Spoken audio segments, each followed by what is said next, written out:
buri kimwe uko nsenga ukuntu nkorera Imana neza buri kimwe cyane cyose ampamagara nzi nawe yigiye umuntu usenga mageze kuko yaranzi neza nanabiplaninze ahita nkingira nampinduka umugore mu bintu ntateguye mu bintu ntigeze mpanga abantu b'Imana bantu bashaka kujya mu ijuru mwite ku bintu byose mwumva ntimuzagira ibintu mwongera kujugunya mbese ujye ugenda ubisengere cyane ndetse ubundi wicecekere ariko ntuzongere kugira ibintu wumva ngo bijugunye ngo bisengo ni ibiki ngo yambwiraga ngo ni ibiki nanjye niko nigize rero yagiraga igihe akambwa ngo nimusohokere mu nzu ntese ko ntabwo sa nakoze kubera icyo ushaka kunsoro navuga kabira kabanjugunye hanze gutyo bisanzwe yatamubitaga nko ku rukuta byibura nageraga hanze nikubise ku rukuta nkajya kurara icyo gihe twari dutuye ahantu hafi y'ikawa nkajya kwirarira mu ikawa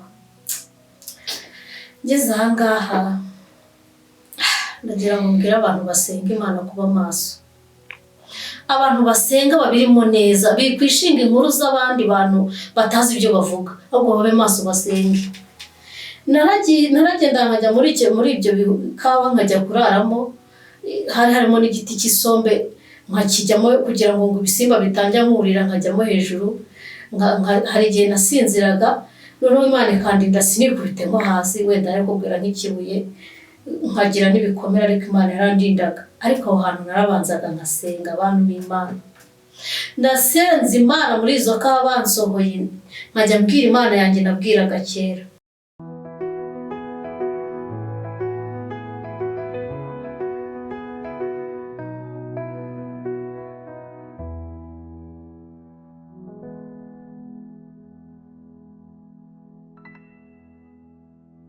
turongeye tubaha ikaze rero kuri Imbabazi TV show ibiganiro bitandukanye bigufasha by'umwihariko turi kumwe n'umubyeyi Sylvie ku buhamya bw'ubushize twaraganiye ariko tugera ku gice cya kabiri aho noneho yarageze mu rugo reka twumve rero nyuma yo kugera mu rugo ndetse no kumenya guhinduka umuntu mushya atangiye kuba umurokore ndetse no kugendera ku mahame y'icyo inyigisho z'iyobokamana zimubwira yarahindutse urugendo ntabwo rwarangiye n'ubundi iyo dutangiye urugendo hari ibisitaza byinshi reka twumve noneho inkuru ya kabiri ndetse n'uburyo ashobora kugufasha niba utarakora subscribe kuri uyu murongo nagusaba kuyikora kugira ngo dukomeze kurema umuryango mugari w'iyobokamana rizima kandi nanone comment section yawe ni ingenzi cyane kugira ngo twumve impumeko zawe like ni ikintu cy'ingenzi cyane tubahaye ikaze murakoze cyane ndatangira mbasuhuza ndabashuje mu izina rya Yesu n'ubundi ni Sylvie wanyu ugarutse kandi nagira ngo mbabwire ko mbakunda ubushize nari ndimo nyine mbabwira ukuntu Imana itabara ariko ntarabyinjiramo cyane reka mbanze nzamura ibendera ryo kunesha tubanze tuvuge Imana ko niyo ya mbere mu isengesho kuko nibyo numva bimfasha nanone mwami turagarutse tuje kongera kuvuga kugira neza kwawe ntabwo turi kwihimbaza ntabwo dushaka kwamamara ahubwo turashaka izina ryawe ryamamara turifuza ko ubu butumwa cyangwa se ubuhamya buzagera kure buzafashe abantu batuzi n'abatatuzi abazabukunda uzabaha umugisha n'abatazabikunda nabo mwami uzabababarire kuko hari impamvu zizabibatera turagusabye kugira ngo imitima ya benshi izakire ubugingo bwa benshi buzakire hari abantu bazaba bafite agahinda hari abantu bumvaga bakwiyahura kubera ikigeragezo gikaze barimo hari abantu bumvaga batagishaka kubaho ariko bacyumva ubuhamya buzabafashe bakomere bamenye ko Imana itabara yanabaye kandi ndakwiyahura ikiriho kandi gikomeje gukora wowe wakoraga cyagihe n'uyu munsi uracyakora tugufitiye icyizere gomeza ube hamwe natwe rero muri uyu murimo dusabye imbaraga ziguturukaho kugira ngo arizo zitubera umuyobozi twebwe twiyoboye ntaho twagera ariko nuba kumwe natwe hari abantu bari burokoke hari abantu bari bukire mu mitima hari abari bukwizere bongera kwizera ko iya ntabaye nabizabatabara nsabye bike nk'umuntu uzukora ibitangaza nk'Imana mu izina ry'umwami wacu Yesu Kristo amen amen murakoze cyane twari tugeze ahantu nyine nageze iwacu ku musozi w'iwacu bikaba bishya niho twagarukiye ubushize nagezeyo ubwo mpita nyine ntangira ubuzima bw'agakiza bwo gukorera Imana n'umvure naravuyeyo ndi umukatolika ariko nsubirayo nyine ndi umwadeperi bwarakeye icyo gihe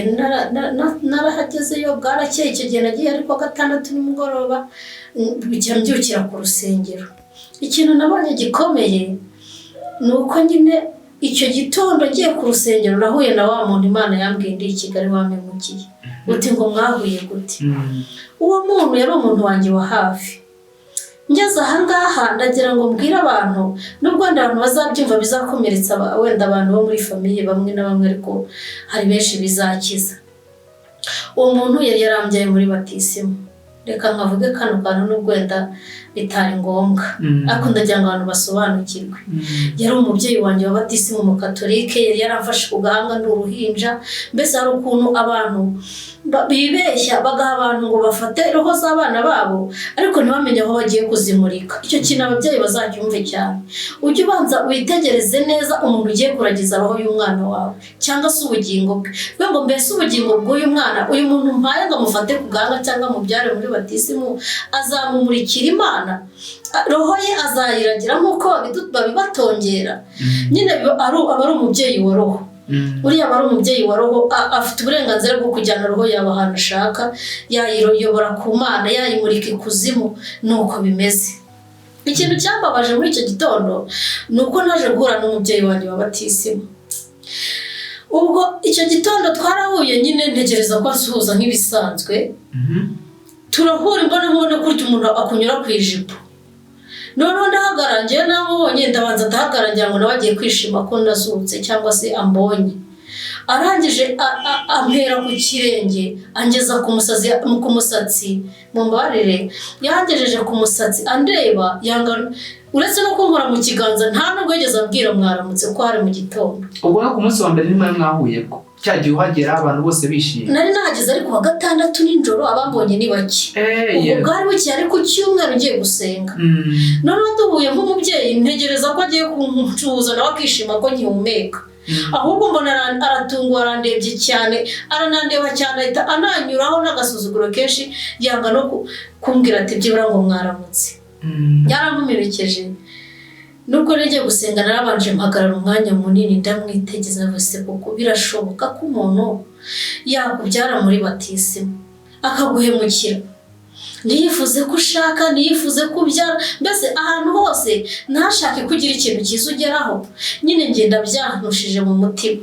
Imyaka yose mbabaye, agahinda ngize, nashatse no kwiyahura, kumbi uwakandindiye roho niwe washatse kugira ngo ubugingo bwanjye bwangirike bigeze ahangaha. Nyine numva birambabaje cyane. Ndagira ngo nsabe ababyeyi baba Abakatolike, mbese abantu cyane cyane bakunda kugira ikintu cyo kuvuga ngo bahaye abana babo ababyeyi ba batisimu. Jya ubanza umenye amateka y'uwo muntu ugiye guha umwana wawe. Ubanza umenye se koko uyu muntu ni umukristo cyangwa se arasenga. Ubanza ucekinga umenye ngo mbese uyu muntu azageza umwana wanjye ku Mana cyangwa azamumurikira Satani ahure n'ibikomeye muri iyi si.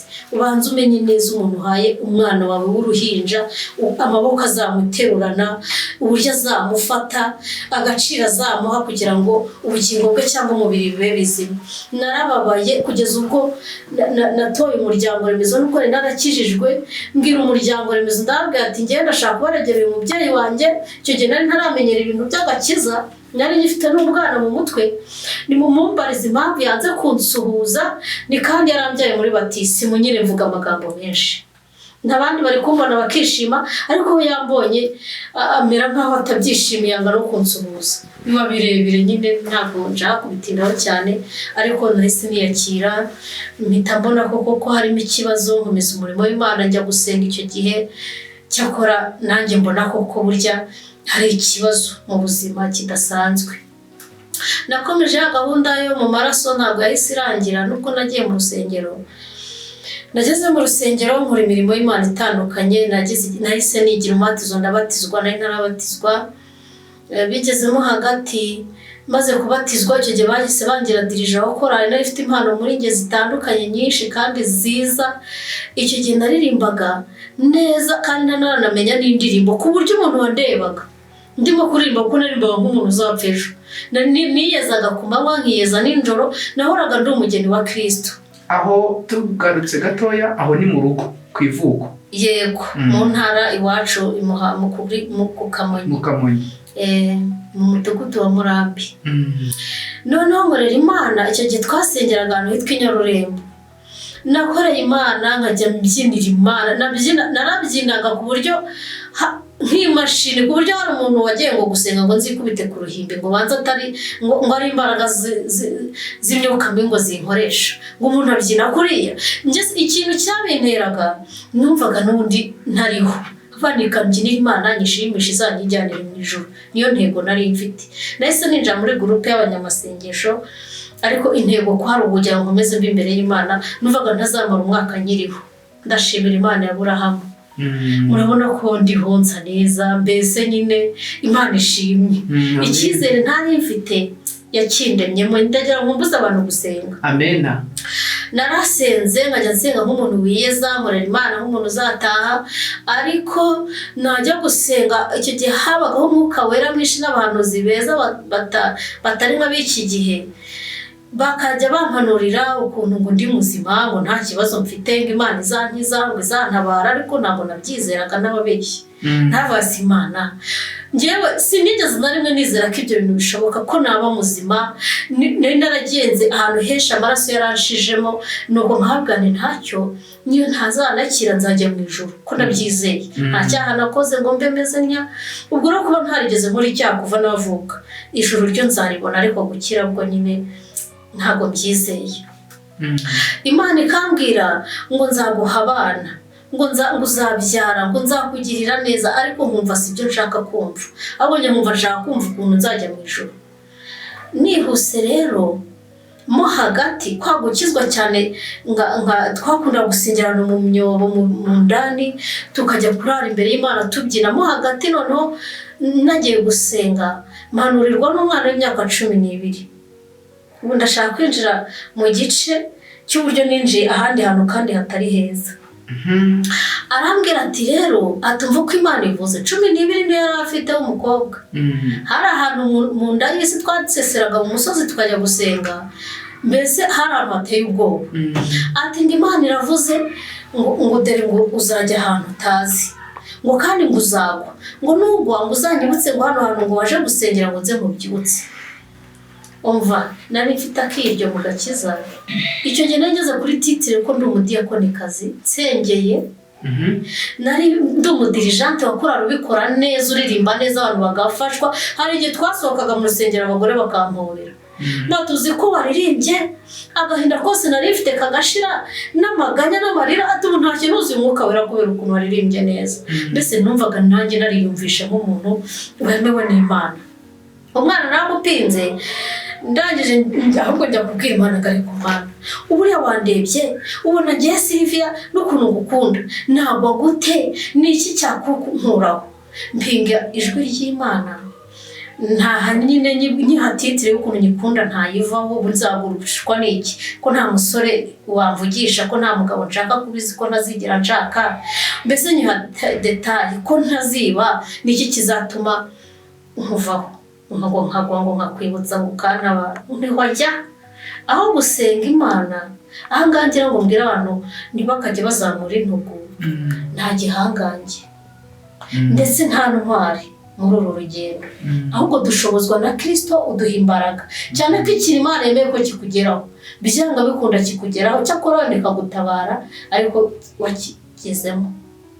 Nihuse gato cyane, nari mfite musaza wanjye abaga i Kigali akora akazi ko mu rugo. Arambwira ati nahembwe ngo nusure ngo n'amafaranga ujye gukomeza, kuko icyo gihe narashinze akantu k'akabotike. Ntabwo nabaga iwacu nk'uko umuntu yari yarabimbwiye, nageze iwacu biranga, ntangira guhura n'ibizazane byinshi. Biba ngombwa ko njya kwishakira imirimo, ngira akantu k'akabotike ahantu mu isantere cyakora hafi y'iwacu. Ati ngwino rero amafaranga yajyane uzayampa nindangiza akazi ntazayapfusha ubusa. Nzi Kigali, ariko nsubiye inyuma gatoya, undi muhanuzi w'Icyangugu witwaga Zariya yari yaje ku rusengero iwacu. Nakundaga abahanuzi ku rwego numva nyine nshaka kumva ukuntu Imana imvugaho. Tumugiye imbere aravuga ngo uzahura n'ikiyoberanya, ngo kandi ngo nuhura n'iki ngo ararira cyane avuza n'induru ngo ikiyoberanye ngo umwana w'umukobwa ngo umusengere ngo mbonye ahura n'ikiyoberanye njyewe ntaraba munini cyane mu gakiza ntabwo rero numvaga ngo ikiyoberanye ni igiki naranitaye se nanasenga icyo natumbiraga ni urupfu gusa numvaga nzapfa vuba numva nta mwaka uzashira cyangwa ibiri kuko rero naranze gusubira kwa muganga ngo mfate ngo ya miti ntarabyanze ndavana inama nini nzarya nzipfire nigire mu ijoro numvaga rero nshaka gupfa vuba ibyo by'ikiyoberanya biciyeho nibwo naje Kigali ubwo narisubiye inyuma gato nje kureba musaza wanjye muri quartier yabagamo niho nahuriye na cya kiyoberanya twaraganira musaza wanjye yarantembereza muri quartier yabaga Igikondo noneho utuhungu bangana bajya kuba mu kigero kimwe turambona arampresenta ku muhungu umwe ati ni mushiki wanjye rumva n'akantu we yaratarakizwa arangije umusore umwe cyangwa se nyine umusore umwe aca kuri wa wundi mushuti wa musaza wanjye aramubwira ngo ugende uperereze amazina y'uriya mukobwa noneho wibe nimero ze muri telefone ya musaza uzinzanire aho niho nahuriye n'ikiyoberanye wa muntu ampama nyuma naratashye ndi kugenda nshagagura ampamagara yigize nyine nk'umuntu ngo wibeshye nimero kuko ntatindanaga no kuvugana n'abantu b'igitsina gabo cyangwa abasore ndabugana isawa bisanzwe bibaho noneho bukeye arongera ngo ariko ngo nubwo nibeshye nimero ngo se ngo byibura wenda ngiye ngusuhuza ngo hari icyo bitwaye ndetse kutanzi uransuhuza ngo bikumarire iki ngo none se gusuhuza umuntu n'icyaha nkumva nta mwanya muri ndi guha ibyo bintu noneho hashira undi munsi wa muntu akongera agahamagara akivugisha Yesu ashimwe nyinshi akambwira ijambo ry'Imana ngeze ndamazana ariko se uri umurokore ngumva ngo Imana ibyo ngo niye bimenya ngo gusa ngo ndi umukozi w'Imana ngo ndasenga ariko Imana ngo niye bizi ko nkijijwe undi munsi akampamagara kuko ari umuntu uvuga ibintu by'ibiswahili kuko ntakizi mbese akamvugisha nk'ibisanzwe ijambo ry'Imana akashaka nyine indirimbo akaririmba numva nge nibyo nishakiraga kugira ngo njye mu ijuru ndangije nyine tugira n'igihe tugira ibiganiro arambwira ati ngiye ndi umukozi w'Imana akajya avuga bya biswahili nkajya ngo ari mu ndimi nuko numva ni umuhanuzi agera igihe rero arambeshya Mana nyagasani ngira ngo mbwire abantu hano cyane cyane urubyiruko ahangaha niho ngeze ku rubyiruko bakobwa abo mu cyaro mu mujyi wenda ntabwo bakwesiko bakaba barakangutse ariko cyane cyane abana bo mu cyaro mugire ubwenge mube maso mwirinde ntimukitabantu mutazi mbese cyane cyane abasenga Imana shitani bibahiga n'abadasenga kandi mugire ubwenge umuntu rarazanye yoberanya aho yigeze umuhanuzi arambwira ati ngewe ati kandi mubyibuke ko aziranye na musaza wanjye banakora hamwe i Kigali ariko ahita ambwira ukuntu akorera ibunagana ngo ku mupaka w'u Rwanda na Kongo ngo atajya abona umwanya ngo nishaka ukuntu ngo nze kumureba ngo noneho nyine ngo dusengane Imana none ahita ambwira n'ukuntu ari hafi ndamubaza nese birashoboka ko naturuka hano kandi ni Gisenyi hafi ya Kongo kugira ngo aho hantu muri ureba Goma nko hakurya yawe arambeshya ngo ni hafi ngo rwose ngo ni minota mike ngo uraza kuri icyo gihe nawe ufite akazi uri buze nyine urahita usubirayo numva ni ibintu byoroshye dore kambabwire murekeraho cyakora nta muntu ugikunda abantu cyane ntabwo bikiryoshye ntabwo ibintu nyine nkeka ko abantu bagiye bakanguka basigaye bisengera ku giti cyabo ntabwo bikimeze nka mu gihe cyacu icyo gihe byari bishyushye cyane naragiye rero ubwo nahise mfata urugendo nerekeza Gisenyi ntanahazi nzi ngo ni hano hafi ni birebire simbisubiramo nageze no mu nzira baranye sikoroka banyambura ibintu byose nari mfite ni birebire umuntu ampitike rwose nanamuza ati numva uzayingarurire numva nyine ari ahantu hafi igiye kugenda nkahitanza nageze ku Gisenyi ndi gucagagura nsanga umuntu aranzi kandi icyo gihe ambwiye ko atanzi nsanga waranzi neza ahita yaranabipanze uri kumva ahita nkingirana mbere yuko twinjira aho gatoya wowe wasanze umuzi byibura waramubonye mbere wowe yarakuze yewe yambonye aho ngaho muri quartier nagiye kurira musaza wanjye ambona mpita yego noneho ahita akurikirana buri kimwe uko nsenga ukuntu nkorera Imana neza buri kimwe cyane cyose ampamagara nzi nawe yigiye umuntu usenga mageze kuko yaranzi neza nanabiplaninze ahita nkingira nampinduka umugore mu bintu ntateguye mu bintu ntigeze mpanga urumva njyewe narabwiye Imana ko nta mugabo nshaka mbwira Imana nyire ko nshaka kwigira mu ijuru nicyo nasengeraga noneho ngeze nsanga wa muntu ngo yabonaga nyine atakundi kunazambona amurira ubugome bungana gutyo umva ni birebire aho ngaho ndagenda nca mu ncamake nagezeyo munagira umugore murabyibuka ndi umukozi w'Imana nari umudiyakoni usengeye mbese paruwasi y'iwacu yitwaga Rutobwe yarankundaga ku rwego nagiye paruwasi iranyeganyega paruwasi yose apana umudugudu wacu paruwasi ya Rutobwe yaranyeganyeza abantu bose bumvisha ayo makuru igikuba kiracika baravuga bati ishyano riraguye kuko n'ijye muntu wari ibaze kugira ngo abashumba baterane bakugira umudiyakoni baba kubonamo ubunyangamugayo ukiri umukobwa nkiri na muto yari afite imyaka 10 muri 20 niyo naringize umuntu ampemukira muri ubwo buryo nziga wa korari yanjye nari nyoboye Mana Nyagasani byambanye ibintu bibi cyane none aho niho nageze nibuka ryajwi rya wa mwana wampanuriye natesheje agaciro ntigeze nitaho ntigeze nsengera bantu b'Imana bantu bashaka kujya mu ijuru mwite ku bintu byose mwumva ntimuzagira ibintu mwongera kujugunya mbese ujye ugenda ubisengere cyane ndetse ubundi wicecekere ariko ntuzongere kugira ibintu wumva ngo bijugunye ngo bisengo ni ibiki ngo yambwiraga ngo ni ibiki nanjye niko nigize rero nabonye binsohoyeho nahise mbwira Imana niba urabizi ko ntigeze mbipanga bimbana bibi cyane ndababara bundi bushya mbese iki kintu cyambabaje mu byumve kuruta uko kimwe cya mbere nababwiye cyambabaje naragiye ntangira ubuzima bwo kuba umugore ni birebire ntabwo ndivuge byinshi ndaca mu ncamake twihuta kandi mwibuka ko ngifite cya kibazo mu maraso umuntu yankingiranye atananzi burana hari n'abantu bazihemukira batabizi nuko yasanze naravuzweho n'Imana ese ubundi ubwo y'Imana ibitarangizeho umugambi ngo ingirire neza akiroha icyo gisasu n'urugero nuko nasanze ntabwo nzi impamvu Imana yemeye ko mbona rya somo ry'abasore ni nk'umusanga bahurira ahantu runaka akazana umuntu nagezeyo ndwana intambara yo gutaha biranga mbese ndangirika ku rwego narababaye numva noneho kwagupfa nifuzaga nongera ndabyifuza numvaga ibintu ntegereje ari ukujya mu ijuru gusa sinigeze nta nubwo nari giteganye n'ubukwe cyakugirirwa neza nk'uko Imana yabinsezeranya babonye numva nshaka kwipfira naragiye nuko buri gisubizo muri make nicara hamwe ndatuza gusa icyo nakoze narihanye kurya Imana yabimbwiye ati uzanyibutsa aha hantu waje gusengera nze nkubyutse narabikoze cyakora Imana irambyutsa njya mu rusengero rw'aho hantu murabizi ko bitajya bikunda baranyakiriye mu itorero nkasezeranye baranyakira umushumba waho rwose ntumbaze uko byagenze nisanze ndi umunyetorero wa ADEPR ntabwo yaho njya mu murimo ndongera ndaririmba ndongera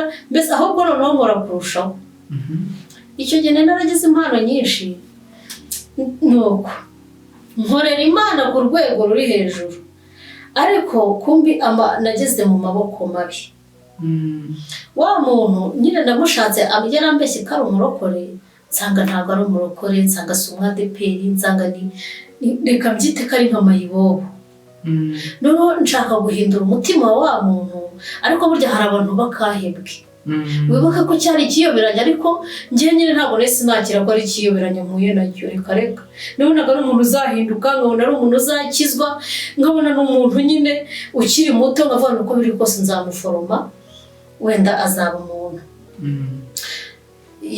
twaje kujyana muri rya torero mujyanayo dukorera Imana uko dushobojwe icyo gihe ariko iby'ikiyoberanya biranga yarambabaje atangira kumbabaza tutaramarana n'amezi nk'abiri igihe cyarageraga niba ari imyuka ariko nkeka ko ari imyuka mibi kamemo yageraga igihe akambwa ngo nimusohokere mu nzu ntese ko nta kosa nakoze ni ukubera icyo ushaka kunsora navuga kabiri akabanjugunya hanze gutyo bisanzwe. Iyo atankubitaga nko ku rukuta byibura nageraga hanze nikubise ku rukuta nkajya kurara. Icyo gihe twari dutuye ahantu hafi y'ikawa nkajya kwirarira mu ikawa.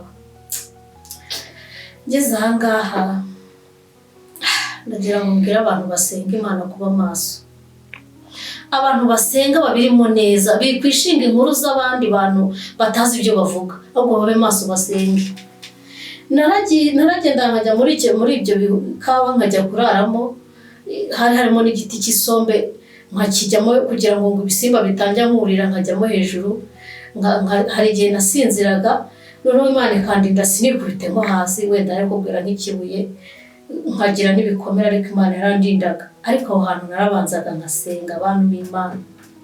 Ndasenze Imana muri izo kawa bansohoye nkajya mbwira Imana yanjye nabwiraga kera. Ariko yanozantabare ndabigusabye. Nibirebire igihe cyarageraga akaba umusazi akamenya ibiryo nateka agasosi keza rwose karyoshye akaza ari muzima. Tunavugana hashira iminota ukabona umuntu ahindutse mureba agahita amena ka gasosi tukajya kuryama. Burundu tukaburara. Nta muntu wo mu rugo wenda dusubiye inyuma gato waba waganije nabo kuri phone cyangwa ukamubwira ibimera y'ubuzima bwawe? Ipfunwe nari mfite ry'amateka nasize iwacu ntabwo ryatumaga nta n'umuntu ashaka kuvugisha iwacu. Noneho wibuka ko ntashakaga ko nawe mugabo amenye ikibazo nagize ku musozi w'iwacu. Nacyo cyari kikirimo. Navuga ndi abantu bacu nimbimenyereza uyu mugabo azamenya amakuru yanjye ya kera noneho azanyira. Nkaceceka rero nkanga kuvugisha abantu iwacu nari narahungabanye.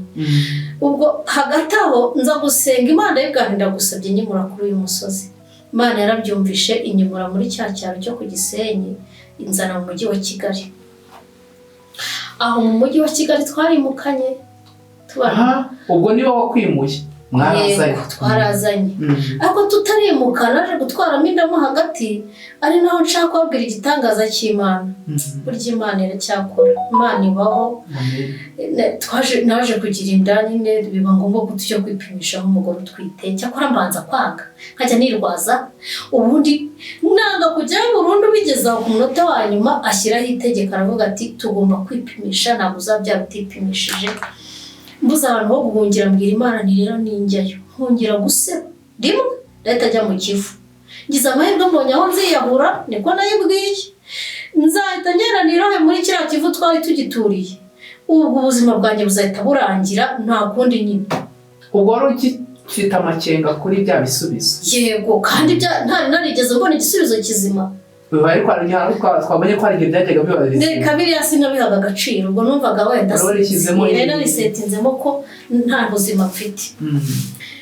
Turagenda n'umugabo baradufata amaraso igihe cyo gufata ibisubizo nshaka gutaha nkajya mubeshya ni ngo dutahe nzagaruka nje kwipimisha indi nshuro babinyereke ndishonje ndinaniriwe. Aravuga ati cara hamwe turangiza icyatuzanye. Ngeze aho manika amaboko ndavuga ijoro urupfu rurambonye ko navuze sinshobora kubaho. Reba igisebo nagize iwacu. Uyu muntu yaramfashe anyingirana mu nzu ntazi amateka yanjye. Nitsanga uko bimeze ndahita nshoka Ikivu nta kindi kintu ndi ngomba kurenzaho.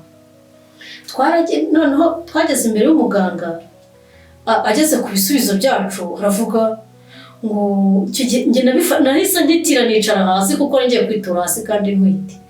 Ahita avuga ngo turabona ibisubizo byanyu ngo muri bazima ngo mugende ngo mukomeze ngo mwifate ngo ntakagire uca inyuma y'undi. Aho rero umva nashatse kuvuza induru ngeze aho nibuka ko mugabo atanabizi. Nshaka kwiruka wenda ngo nikubite nko ku rukuta ndivemo sinzi umwuka wera wamfashe ndihangana dusohotse hanze nabaye umusazi. Narirukaga umugabo agafata aho mvuye. Navuzaga induru mu muhanda nitaye bari bumbone. Mbese byambereye igitangaza gikomeye cyane. Ariko nanone agatima akambara ati wagenze gakeya ati wenda n'ibyuma byino byibeshye. Twageze mu rugo nihuse ubwo twari tukiri Gisenyi. Ijwi rintegeka kwibwira wa mugabo iby'inkuru yawe. Yego ati kuzankorera ukabibwira isi yose none nubivuga uyu mugabo utabizi uzamukira. Ndamwicaza mubwiza ukuri kwa story zanjye nd'umukobwa. Arahahamuka arambwira ngo umugome ngo kuki utabimbwiye mbere. Navuga ko wankingiranye wigeze umwanya wo kuganira nawe nuko nyine icyo gihe aratavuga bukeye ngo sinzi ukuntu yarose inzozi ngo ijwi riramubwira ngo iyo ntamuteza icyo kibazo ngo ntabwo uri kuzigera umubona. Amagaye yenge ntiyongera kunterera hejuru. Twese twimuka rero tuzi Kigali. Tugeze i Kigali nahise ubuzima buraducanga kuko twimuse nta mafaranga njya gucuruza agataro.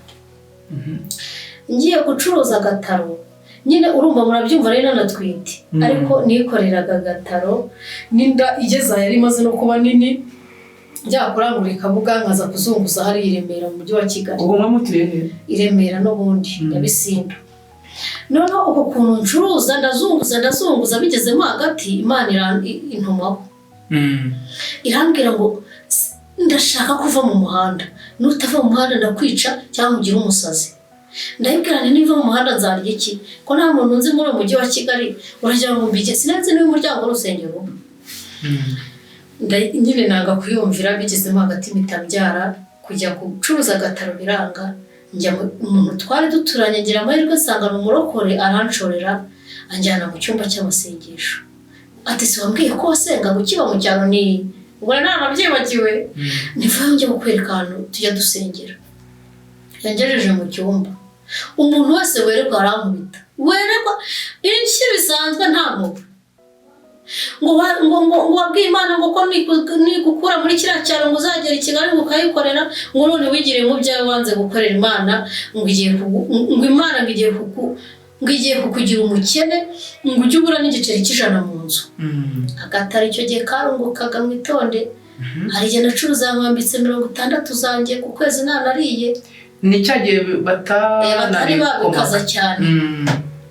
Ndageje ndeba umuntu bivuze ntareko nabana bose banzi he uzi nindeka gukora nzarye iki mbese nzamura amazuru gato cyane. Wa mwana yaragize amezi 3 ndi kwihuta muhetse gutya iryo joro nagiye mu cyumba ahantu nanone Imana iranyiharangiriza irambwira ngo byihuse kuko wanze kumvira Imana uwo mwana iramutwaye. Njye rero nafite ukuntu shitani yisha amatwi yanjye ntabwo nari nyumva ijwi ry'Imana. Iramutwaye sinabyitaho bukeye mu gitondo nikoreye umutwaro upima nk'ibiro icyo gihe byari 24 manuka ahantu ku gatirimuko burya ibintu Imana ivuga byakubaho urebye nabi. Nikubise hasi ngaramye mbwira wa mwana w'amezi 3. Njye najishe uyu mwana gutya ngenda niruka nese mfatwa na bya bisazi ngenda niruka mvuze induru ngo wimujyana nzagukorera. Nuko nagiye mvuga ndiruka none umudamu twari kumwe ategeka abantu ati mwirukaga mumfatira uriya mugore. Nirukaga mvuga ntabwo nagendaga ndavuga Mana nakubonye buryo wabikora mbabarira n'umujyane nzagukorera. Nuko abantu b'abagabo babiri banyiruko baramfata barabanza barampagarika ngo uri umusazi. Nkajya nivugisha iramutwaye iri yarabimbwiye ko izamujyana none iramujyanye nimuyimbwire ko nzayikorera ibintu nk'ibyo. Ubwo mwana yarasigaye hasi aho namujugunye ramutaye mu nzira ngo ubwo yapfuye neza ubwo ahise apfa. Nsubiye inyuma barambwira ati ngwino ntabwo umwana we yapfuye. Nsubiyeyo uwo mudamu arakamereza kari kuniha ariko katapfuye. Nahise ntaha naho nagiye naraharetse ndagenda mbwira wa mugabo ndamubwatira wa mugabo ubwo nijye wari utunze urugo ndetse agataro uhereye umunsi nindya nzarya nimburara nzaburare. Ubu nari mbuze umwana wanjye nyine mu uko bigenza ngo wareka agataro se ngo tukabaho gute. Ese ubwo we nta kintu yakoraga? Yewe ubwo kuko nari narakoze nkazigama twari dufite akantu k'akabutike akaba ariho asigaramo njye nkirwa mbongera nyine njya gushakisha andi mafaranga. Noneho ngeze aho numvira umwuka burundu. Ijambo yambwiye nibuka ahantu yatangiye kumbabaza cyane nuko yambwiye ngo wanze gukora ngo iyo Imana yawe izagutunge. Yahise yanga gukora nubwo yakoraga ako kazi nijoro yajyaga ku kazi k'izamu. Yahise akareka n'ibyo by'ubucuruzi nabyo bisa nkaho abiretse asa nk'umpimye ngo iyo Mana ngo mbese wenda nko kumpima ngo nimbona ibintu bipfuye nzasubire mu muhanda. Ndangije kuko nari mfite umugambi wo kumvira Imana nanjye ndamwihorera. Urugo urebye naho ngaho rwatangiye kuba bibi cyane. Yanze gukora ikintu na kimwe akagirirwa yiryamiye. Nanjye ubwo ntangirana n'umusaraba wo guhangana n'Imana nyine nyumvira kuko navuze ati ninkumvira Imana nabonye ko yarwariye umwana nzasigara nzaba umusazi koko. Natangiye kujya mu rusengero i Remera, ntangira kujya mu bagore b'i Remera, nuko bukira Imana ibonye ngiye kuba umusazi kuko uwo muntu yarantumye bishoboka n'inzara iraza ikomeye cyane kuko Imana yambwiye ngo nzabaho nta giceri cy'ijana afite mu nzu, nkajya mba mu nzu nta n'ijana ririmo. ubwo ay'inzu yo nawe urabyumva baradusohoraga. Igihe cyarageze kwa kuntu yanze gukora byose yararyamye, ay'inzu bakadusohora mu nzu. Inzu nabayemo zo sinzi n'umubare wazo. Aho badusohoye, aho ari naho umubyeyi nahe badusohoye mbona ndababaye cyane ngo nuntabara nzishyura uyu mubyeyi ngo naramwishyuye kubera ukuntu nari nagiye mfite agahinda. Nyuma nasubiye yarangiye ndetse njya kumwishyura. Noneho uwo mugabo bitangira icyo gihe antesha agaciro bikomeye cyane. Aranyanga ku rwego ntabasha kubisobanurira. Akajya nkubita, akajya nyicisha inzara, mbese ibintu bibi bishaririye. Noneho ko ukuntu nagiye mu bagore bakajya batubwira ko tugomba kwihangana, tutagomba kwishyira hanze, tugomba kubaka ingo ducecetse, ibintu nk'ibyo. Nguma muri icyo kigare kandi ubwo noneho nabyaraga buri mwaka. ubwo wari umaze kugira umwana utuze ku umwe? Icyo gihe nari mfite umwe ariko byihuta hajya undi. Uwo wa kabiri rero sasa biba bibi kurushaho, urumva ubuzima bwagendaga burushaho gusharira. Ikintu Imana yansigiye yambwira ngo nsigiye igikundiro cyonyine ku bagore b'i Remera. Ngo aba bagore ngiye kuba gukundisha ngo nzajya mbanyuramo ngo ubone kurya. Cyakora yarabikoze. Abagore b'i Remera Imana ibaha umugisha pe. Abangaburiye mbasaba umugisha, abantu bambaye ku cyayi nkanywa, bambaye ku biryo nkarya, abagiye badaha ku miceri bakanzanira mu rugo. Imana iha umugisha abagore b'i Remera, barakoze. Umuntu wese uzumva iki kiganiro azumve ko burya umutima wanjye uzirikana abantu bamfashije muri ubwo buzima. Byarakomeje, ya Mana yanjye yambwiye ko izantunga, ntabwo nigeze nyine narabwirirwaga ari gusimburana, ntumbaze uko yabigenjeje. Hari n'igihe ngiye kuburara byarangiye niyakiriye, umudamu ugiye kumva ngo arakomanze, ngo umutima ngumbujije amahoro ngo ninkuzane kino gikoma mu ijage. Nigiye mu nzu nuko nari nshonje ndaseka, nibuka mbese uyu mugore katanzi kandi ku isura nabaga nsa neza. Nibajije ukuntu uwo mubyeyi yumviye iryo jwi rimubwiye kunzanira ijage y'igikoma, numva birandenze, musabira umugisha. Ntabwo yari azi ubuzima bwanjye, ndamureka arigendera. Mujye mwumvira umwuka abagore, bakozi b'Imana, abantu mukorera Imana, mwongere mwumvire umwuka wera. Mwarabiretse, mwaretse urukundo, mwaretse gufasha, mwaretse kugira neza, ariko nimwongere, hari Imana izabaho umugisha. Amen. Ndangije umwana wa kabiri hari akantu njya nibuka ngakomereka yankoreye. Twari dufite gurupe Kabeza, twabagamo n'abantu benshi ntari burondore. Noneho hari harimo ababyeyi badufashaga, papa umwe witwaga Narisisi n'umudamu we, niho twasengeraga mu rugo rwabo. Groupe de prière yo gusenga. Nza kubyara umwana wa kabiri bapanga kumpemba. Noneho uwo munsi nicyo kintu nibuka ngakomereka, mvuye guhaha turi gutegura ibintu byo kwakira abashyitsi. Sinzi ukuntu arimo nganira kurya muganira muri mu rugo. Umugabo barantaye. Ubwo ngo mvuze ijambo ribi. Aragutaye gute? Muri cya kiganiro kwa kundi muganira mwicaye mu rugo, murimo gutegura ibintu muza kwakiriza abashyitsi. Yahise ambwira ati umbwiye nabi ndanigendeye, abo bashyitsi bakiriye wenyine, ngira ngo ni imikino. Noneho nkibaza, urumvuye muganira ntabwo umenya ngo yari umuntu ugira amatwi nk'atandatu. Twebwe natugira abiri ry'umwuka n'iry'umubiri, ariko undi yari afite nk'atandatu yumvisha. Ikintu agahita gikuba mu buryo ubwo bihita bigucanga. Uwo muntu yaragiye, birancanga uwo munsi. Bantu Imana twasenganaga ntawe bahasanze, ariko nyine nta nubwo nabibabwiye ikibazo nahuye nacyo. Yahise yambara arambwira ngo ndagiye, ngo bakire wenyine. Umva kirambabaza n'uyo nkibutse. Ndamuhendahenda, ndapfukama nose ndavuga mbabarira, twaganiraga ntabwo nzi ko biri bikubabaze. Ni ukuri ngusabye imbabazi winsebya mu bantu, ubuse ndi buvuge ngo iki? Umuntu yanga kunyumva, mfukamye no hasi afata inzira arantarigendera.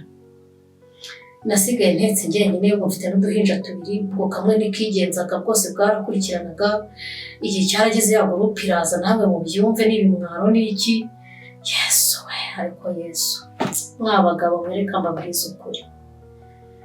hari igihe utesha agaciro umugore Imana yaguhaye uko wamubonye kose, nimushaka mwarahuriye mu kabari, nimushaka mwarahuriye, icy'ingenzi ni uko mwahuye mukaba mubana, ha agaciro umuntu muri kumwe.